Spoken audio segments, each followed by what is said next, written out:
일단은 뉴욕 증시 지수별 흐름은 어땠는지 그리고 이에 따라서 어떤 이슈들이 외신을 통해서 나왔는지 얘기를 좀 자세히 들어보도록 하겠습니다. 자, 시황센터 연결합니다. 어이제 앵커 그리고 우성 기자 두 분 전해주시죠. 네, 28일 글로벌 마감 시황 살펴보겠습니다. 이날 전형적으로 상고하저 패턴을 보였습니다. 장 막판으로 갈수록 지수가 힘을 잃었는데요. FOMC 성명서가 발표됐지만 시장 분위기를 반전시키지 못했습니다. 3대 지수 모두 1% 가까운 낙폭을 기록했습니다. 먼저 확인해 보시죠.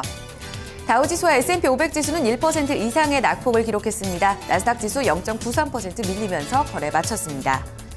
다우지수 하루 동안의 흐름 확인해 보도록 하겠습니다. 장 시작 전에 보잉이 어닝 서프라이즈한 실적을 발표해 주면서 일단은 상승권에서 출발한 모습이었습니다. 계속해서 보합권에서 등락이 이어졌는데요. 하지만 유가가 종가상으로 45달러를 밑돌게 되면서 에너지 섹터들 중심으로 차익 실현 매물이 쏟아졌습니다. 여기에 더불어 FOMC 회의를 앞두고 관망세가 짙어지기도 했는데요. 이후에 발표된 성명서에서 연준은 미국이 견고한 확장세를 이어가고 있다고 표현했습니다. 여기에 더불어서 금리 정상화까지 인내심을 갖겠다는 가이던스 문구를 유지하기도 했는데요.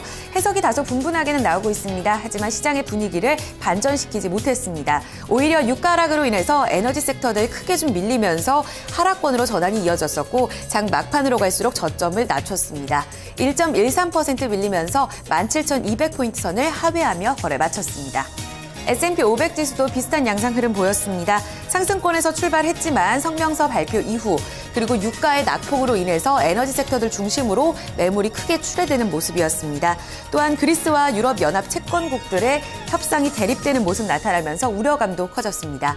1.35% 밀리면서 2,002포인트 선에서 거래 마쳤습니다. 나스닥 지수까지 확인해 보겠습니다. 애플 상승으로 인해서 장 초반에는 계속해서 상승권을 지켜내는 모습이었습니다. 하지만 이날 나스닥 지수 내에서도 바이오주와 반도체 종목들 일체의 낙폭을 키웠고요. 약보합권 전환 이후에 장 막판에 저점 부근에서 거래 마쳤습니다. 0.93% 내린 4,638포인트 선 종가 형성했습니다.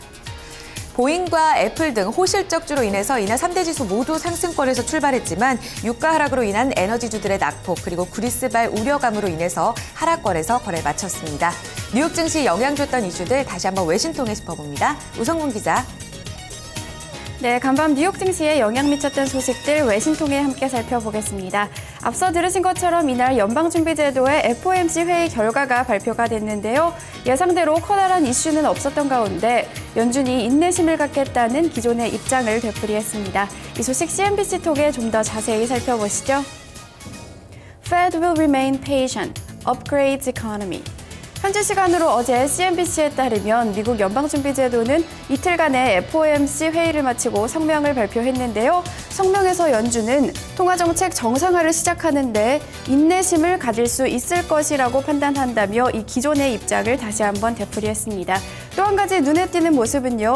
이 지난번 성명 때 유지됐던 상당 기간 문구가 완전히 삭제됐다는 것이었는데요. 이와 함께 연준은 미국의 경제에 대한 평가 역시 상향 조정하는 모습이었습니다. 연준은 이 경제 활동이 견고한 속도로 확장되고 있다며 전에 예상했던 완만한 속도보다 좀 더 긍정적으로 평가했는데요. 고용 시작에 대한 평가 역시 견고한 고용 증가를 강한 고용 증가로 수정했습니다. 최근 유가 하락과 관련해서도 가계의 구매력을 높일 것이라고 평가했고요. 인플레이션 하락에 영향을 미치고 있다고 평가했지만 인플레이션 역시 중기적으로 2% 목표치를 향해 점차 상승할 것이라고 내다봤습니다. 따라서 연준이 인내심을 갖겠다고 표현했음에도 불구하고 이번 성명서가 다소 매파적이었다는 평가가 나오고 있는데요. 이에 대한 전문가들 발언 함께 살펴보면요. 피터 부크바 린지그룹 수석 전략가는 연준이 글로벌 경기 둔화와 달러 강세에 대해 언급하지 않고 고용시장 개선과 경제 회복에만 초점을 뒀다. 3월까지는 금리 인상이 없겠지만 4월부터는 금리 인상 가능성이 있는 것으로 평가된다고 밝혔고요. 또한 빌 그로스 야누스 캐피탈 매니저는 올해 안에는 연준이 상징적인 의미로라도 금리를 0.25% 올릴 것이라고 생각한다고 밝혔습니다. 특히 빌 그로스는 지금까지 올해 금리 인상이 없을 것이라고 주장하던 사람 중 한 명이라 눈길을 끌고 있습니다. 네, 다음 소식 함께 살펴보겠습니다. 이날 유가가 다시 한번 하락하면서 뉴욕 증시를 끌어내리는 모습이었는데요. 이날에는 배럴당 45달러가 붕괴되는 모습을 보였습니다. 자세한 소식 로이터 통신 통해 함께 살펴보시죠. Oil drops on record high U.S. crude stocks as pressure mounts. 현지 시간으로 어제 로이터 통신에 따르면 이날 뉴욕 상업거래소에서 3월물 서부 텍사스산 원유 가격은 1.39달러 내린 44.84달러를 기록을 했는데요. 배럴당 45달러가 붕괴되는 모습이 나타났습니다. 이날 미국의 원유 재고가 크게 늘어났다는 소식이 전해지면서 유가의 하락 압력으로 작용했는데요. 살펴보시면 에너지정보청은 주간 원유 재고가 약 900만 배럴 늘어난 4억 70만 배럴을 기록했다고 밝혔습니다. 이는 전문가들이 예상했던 수치보다 2배 가까이 높은 수치인데요. 이날 주요 은행들도 유가 전망치를 하향 조정하면서 유가에 추가 하락 압력을 가했습니다. 바클레이즈는 올해 WTI 전망치를 66달러에서 42달러로 낮췄고요. 브렌트유 역시 72달러에서 44달러로 하향 조정했습니다. 이뿐 아니라 골드만삭스도 올해 상반기 내내 유가가 40달러 초반선에서 움직일 것으로 보인다고 예측했습니다. 다만 올해 말쯤에는 유가가 다시 상승할 것으로 보이지만 불확실성이 큰 만큼 더 지켜봐야 한다고 골드만삭스는 덧붙였습니다. 해외 주요 소식 외신 통해 함께 살펴봤습니다. 네, 자, 지수별 흐름과 그에 따른 해외 주요 소식들 살펴봤습니다. 자, 그러면 지수 내 구성 종목들 어떻게 마감이 됐는지 마감 상황 좀 자세히 살펴보도록 하고요. 이에 따라서 또 종목별 이슈들은 또 어떤 이슈들이 외신을 통해서 나왔는지 이런 부분들을 체크를 해보도록 하겠습니다. 자, 다시 시황센터로 넘깁니다. 어이지 앵커 그리고 우성 기자 계속해서 전해주시죠. 네, 다우지수 내 30개 구성 종목 가운데서 3개 종목만이 올랐고요. 27개 종목이 하락하는 등 하락 종목이 우세했던 하루였습니다. 가장 크게 내렸던 섹터는 바로 에너지 섹터를 비롯한 쉐브론 텍사코, 엑손모빌, 그리고 IT와 금융, 소매 판매 종목이었고요. 방산주인 보잉을 비롯한 캐터필러, 3M 세 종목만이 시장 대비 선전했습니다. 하락 종목 다시 한번 확인하겠습니다. 유가가 이날 급락하게 되면서 3% 넘는 하락을 보였고요. 이에 따라 쉐브론 텍사코와 엑손모빌 2%에서 3% 밀렸습니다. 그 뒤로 어제 부진한 실적 전망을 제시했던 마이크로소프트가 2% 추가적으로 밀린 모습이었습니다. 실적이 부진했었던 JP 모건 체이스도 추가적으로 2% 밀렸고요. 또 여기에 달러화 강세를 이유로 실적 전망 하향 조정됐던 화이자, 프록터앤갬블 모두 추가적으로 하락했습니다. 보잉이 이날 시장 대비 크게 선전했는데요. 5% 넘는 상승 시세를 보여주면서 다우지수를 추가적인 하락은 제한시키는 모습이었습니다. 대형주 중심의 S&P 500 섹터 흐름 확인해 보겠습니다. 전 섹터가 모두 내렸습니다. 앞서 말씀드린 대로 에너지 섹터의 낙폭이 컸는데요. 4% 넘는 4%에 가까운 낙폭을 기록했습니다. 그 뒤로는 금융과 자본재가 1.8% 하락했고요. 헬스케어와 건축자재, 소매 판매 섹터가 1% 넘는 하락 시세를 보였습니다. 특징주 확인하겠습니다. 방산업체 보잉이 개장 전 실적을 보였고 호실적을 기록하면서 다우지수 상승권에서 출발을 야기시켰습니다. 주당 순이익 2달러 2센트로 예상치를 웃돈 결과였었고요. 올해 목표치 역시 월가 전망치에 부합하는 결과 보여주면서 향후 성장에 대한 기대가 이어졌습니다. 6% 가까운 상승 시세 보여주면서 139달러 64센트의 거래를 마쳤습니다. 이어서 미국의 2위 자동차 업체인 포드입니다. 리콜을 단행한다는 소식에 주가 내렸습니다. 차량 내부에 도어 핸들 결함 발견되면서 20만 5천여 대 리콜을 단행하겠다는 소식이 전해졌고요. 이 같은 소식에 2.6% 밀리면서 거래 마쳤습니다. 장 마감 후에 실적을 발표한 인터넷 SNS 기업 페이스북 실적까지 확인하겠습니다. 조금 전에 발표가 됐는데요. 주당 순이 54센트로 예상치인 49센트, 전년 동기 31센트를 모두 웃돈 결과 보이고 있습니다. 매출액 역시 38억 5천만 달러로 예상치를 웃돌았습니다. 정규장에서 0.6% 올랐고 현재 시간의 거래에서는 1%가량 하락 시세가 이어지고 있습니다.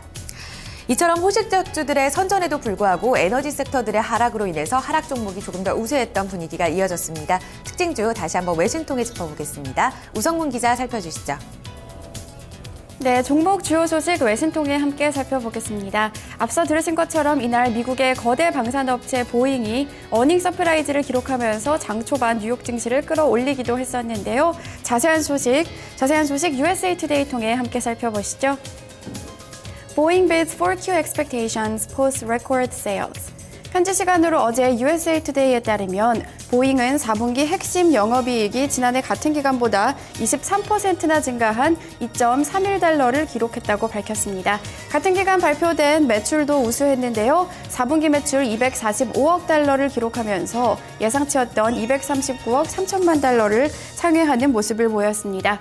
보잉은 이 같은 호실적에 대해서 상업용 비행기 매출이 크게 증가하면서 실적 개선을 이끌었다고 평가를 했는데요. 이와 함께 보잉은 양호한 올해 전망을 제시했습니다. 주당 순익 목표는 8.2달러에서 8.4달러 사이로 월가 전망치인 8.64달러보다는 약간 낮게 잡았는데요. 하지만 매출은 945억 달러에서 965억 달러 사이로 전망치인 932억 5천만 달러보다 상향 조정하는 모습이었습니다. 이 소식에 뉴욕 증시에서 보잉의 주가는 6% 가까이 올랐습니다. 종목 주요 소식 외신 통해 함께 살펴봤습니다. 네, 자 종목별 흐름과 종목 주요 소식들도 살펴봤습니다. 자, 그러면 유럽 증시 마감 상황은 좀 어떻게 마감이 됐는지 살펴보도록 하고요. 그에 따라서 좀 상품 환율, 채권 시장도 또 어떻게 마감이 됐는지 체크를 해보도록 하겠습니다. 자, 이 부분은 어이제 앵커가 전해드립니다. 네, 유럽 증시는 이날 혼조세로 거래 마쳤습니다. 그리스 증시 폭락에 따라서 혼조세로 거래 마쳤는데요. 영국 푹츠백 지수가 이날 0.21% 상승권에서 거래 마쳤습니다. 독일 닥스 지수는 0.78% 올랐고요. 프랑스 까크 지수는 0.3% 내리면서 거래 마쳤습니다. 그리스 좌파 연합정부가 유럽 연합 채권 국가의 대립 협상이 이어지게 되면서 아테네 증시가 9.2% 폭락했습니다. 상품 시장 흐름 점검하겠습니다. 국제유가 내렸습니다. 뉴욕 상업거래소에서 3월 인도분 서부 텍사스산 원유가 배럴당 4% 내린 44달러 45센트의 거래를 마쳤습니다. 지난주 미국 원유 재고가 또 예상치를 웃돈 결과 1,300만 배럴 증가로 나타났기 때문이고요. 매도세를 부추겼습니다. 금값도 내렸습니다. 이날 2월물 금 가격은 온스당 0.5% 내린 1,285달러 90센트의 거래를 마쳤습니다. 곡물 가격 대체로 내린 가운데 옥수수 가격은 부실당 2% 내린 3달러 73센트를 기록했습니다. 주요 지수 확인하겠습니다. 필라델피아 반도체 지수가 이날 반도체 종목들의 하락에 따라 0.24% 내렸습니다. 공포지수는 16.9% 급등하면서 20.14포인트를 기록했고요. BDI 발티고님 지수는 22포인트 추가적으로 밀리면서 666포인트 선을 거래 마쳤습니다. 외환 채권 시장까지 점검하겠습니다. 전날 서울 외환시장에서 원달러 환율은 4원 70전 오르면서 1,084원 50전의 거래를 마쳤습니다. FOMC 회의 결과가 완화적일 것이라는 기대감에 하락 출발했지만 싱가포르의 통화 절하 속도를 낮추겠다는 깜짝 발표에 따라서 급등세로 이어졌습니다. 6개국 통화 가치 대비 달러 흐름 나타내는 달러 인덱스는 0.53% 오른 94.59포인트 기록했고 끝으로 뉴욕 채권 시장에서 미국제 10년물 금리는 0.09%포인트 내린 1.72%의 수익률 기록했습니다. 지금까지 글로벌 마감 동향이었습니다. 네, 자 이렇게 글로벌 마감 동향까지 저희가 모두 살펴봤습니다. 자, 오늘은 어제보다 좀 기온이 아침 기온 5도 올라서 한 영하 3.5도 정도 기록을 했다고 합니다. 오후에는 영상권으로 돌아서면서 좀 포근한 날씨가 이어질 것 같다고 하니까요. 출근길 좀 가뿐한 마음으로 좀 출근을 하시면 좋지 않을까 하는 생각이 드네요. 자, 토마토 닝쇼 1부 순서 여기서 모두 마무리 짓도록 하고요. 저희 잠시 후 2부에서 다시 뵙도록 하겠습니다.